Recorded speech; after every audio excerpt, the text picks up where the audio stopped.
आज हम देखेंगे लाइन टू ग्राउंड फॉल्ट, ठीक है, जिसे एलजी फॉल्ट के नाम से भी जाना जाता है। तो पहला जो है आपका नॉर्मल सा डायग्राम है जिसमें बताएंगे कि भैया मतलब इसे कैसे डिनोट किया जाता है। तो मैंने यहाँ 3 फेस लिया है, 3 phase, phase A, phase B, phase C, ठीक है, जिसका voltage V A, V B, V C है, ठीक है। नॉर्मल कंडीशन में ये वाला पोर्शन आपका नहीं आएगा, बट हम जब line to ground fault consider करेंगे तो किसी भी एक फेस को लेकर के हम उसे ग्राउंड पे कनेक्ट कर देंगे, ठीक है। तो ये आपका फॉल्ट का सिंबल है। तो मैंने क्या किया है, फेस ए में फॉल्ट क्रिएट कर दिया, ठीक है। तो क्या हुआ, फेस ए जो है वो इसमें ये फॉल्ट का सिंबल है, उसके बाद में वो नीचे जेड एफ इम्पिडेंस के थ्रू, फॉल्ट इम्पिडेंस के थ्रू वो ग्राउंडिंग हो जा रहा है, ठीक है, मतलब एल जी फॉल्ट क्रिएट कर दिया है। तो इस कंडीशन में पहला जो आपका नोटिस करने वाला जो बात होता है वो होता है बाउंड्री कंडीशन, ठीक है। बाउंड्री कंडीशन कहाँ एप्लीकेबल होगा, इस सर्किट को देख करके जो कंडीशंस होती है वो आपका कहलाएगा बाउंड्री कंडीशंस, ठीक है।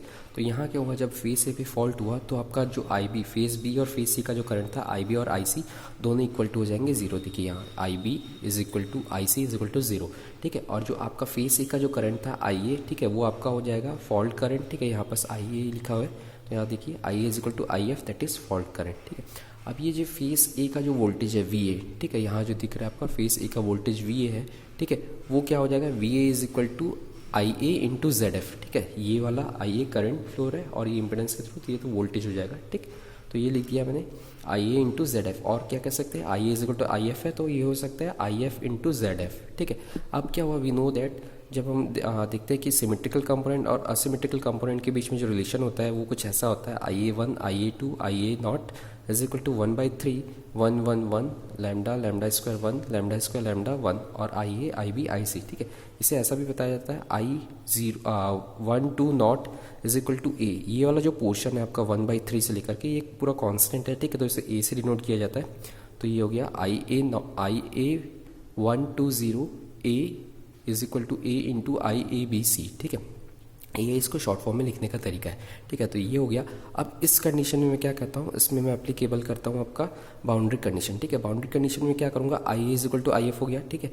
और ये जो आई बी और आई सी है उसे यहाँ जीरो कर दूंगा, ठीक है। तो जीरो करने के बाद अगर मैं इसको सॉल्व करता हूँ, आई ए वन की वैल्यू निकालता हूँ, आई वन के वैल्यू के लिए क्या होगा, ये रो और ये कॉलम मल्टीप्लाई होगा, इसका इसके साथ, इसका इसके साथ, इसका इसके साथ, तो क्या होगा, ये इसके साथ होगा तो 1/3 आई ए हो जाएगा, ठीक है।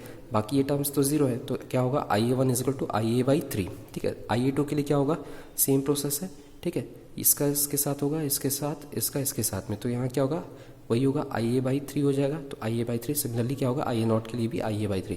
तो यहाँ से कह सकते हैं कि भैया I A one is equal to I A two is equal to I A three is equal to I A by 3, ठीक है। अब we also know that from the sequence network equation, ठीक है, जो सीक्वेंस नेटवर्क का equation होता है, ठीक है, उसमें होता है V A one is equal to E minus I A one into Z one, V A two is equal to minus of I A two Z two, V A not is equal to minus of I A naught into Z naught, ठीक है।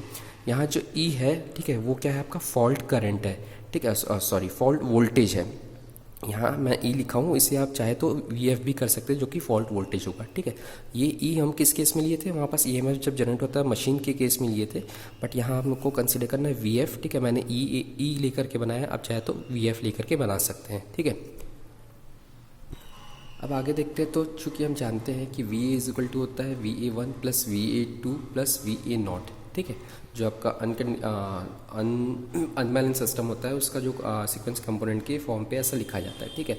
From boundary condition and sequence network equation, ठीक है। Boundary condition में हमने जो देखा था वो, इसकी वैल्यू वी ए की वैल्यू क्या थी, आई ए इंटू जेड एफ, ठीक है। वी ए की जगह हम क्या लिखेंगे, जो है आपका सीक्वेंस नेटवर्क इक्वेशन से आएगा ई minus I A one Z one bracket में ये प्लस हो गया, ठीक है। वी का वैल्यू क्या था, minus of I A two Z two, और वी ए नॉट का वैल्यू था minus of I A naught Z naught, ठीक है।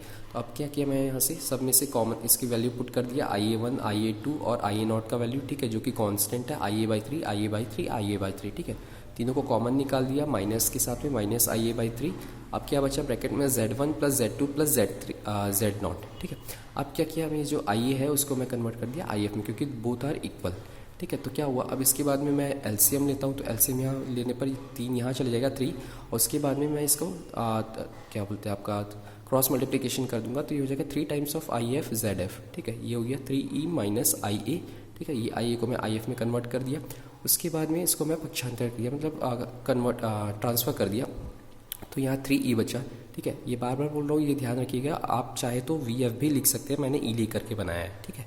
अब क्या हुआ वहाँ से क्या बोलना चाहिए आपको, पक्षांतर करने के बाद में, दैट इज़ आपका ट्रांसफ़र करने के बाद में क्या होगा, ये कुछ हो जाएगा। अब मैंने आई एफ कॉमन निकाल लिया। आई एफ कॉमन निकालने के बाद में क्या होगा, इससे मैं क्रॉस मल्टीप्लिकेशन कर दूंगा तो 3e by Z1 plus Z2 plus Z0 plus 3 of ZF, ठीक है, जो कि एम्पियर में होगा। अगर हम न्यूट्रल कंसीडर करते हैं, न्यूट्रल इम्पीडेंस कंसीडर करते हैं तो वो भी ऐड हो जाएगा, बट वो होगा 3 टाइम्स ऑफ Zn करके वो ऐड हो जाएगा, ठीक है। यहाँ याद रखिएगा, यहाँ E की जगह आप VF भी ले सकते हैं। E is equal to VF, that is fault voltage, ठीक।